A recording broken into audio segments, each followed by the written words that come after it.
जहाँ बतौले रहनी वहीं रुकल बानी। अभी एगो येलो कार भी आके रुकल बा, लेकिन रउआ कहाँ बानी? तू बड़ा? हाँ हम ही बानी। हेलो। हाँ रुका, तू ही बड़ा ना? रउआ तोरा तो हरगिज लेके ना जाए। ओ रात बहुत परेशान केले रहला हमरा। ओ रात ई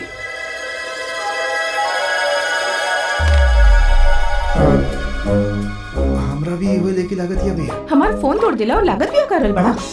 हे भगवान, इतना कांड कर देनी। सिर्फ 3 पैक पहले रहनी मैडम, जॉइंट व्हील की तरह गोल गोल गोल गोल घूमत रहनी। कुछ याद नहीं क्या आवत हमरा। तब वो ना लेके जाए। भैया ओए मैडम आपके पैर पड़ता नहीं, प्लीज हमारी जिंदगी के सवाल मैडम, प्लीज प्रेशर मत करिए मैडम। आप आगे बैठ जाइए, हम पीछे बैठ जाए, हम कुछ ना बोलो। क्या कर रहल बड़ा यार? हम तोहरा ड्राइवर नजर आवत बानी। आप कहीं तो बगल में बैठ जा, गलती से भी बात ना करब, promise. Please madam, please please please please. Nonsense ज्यादा हो गेला, लेकिन ई सेंसिबल आदमी बा। नुकसान दे बिल्कुल, लेकिन हमरा पे विश्वास करिए। Please madam, please please.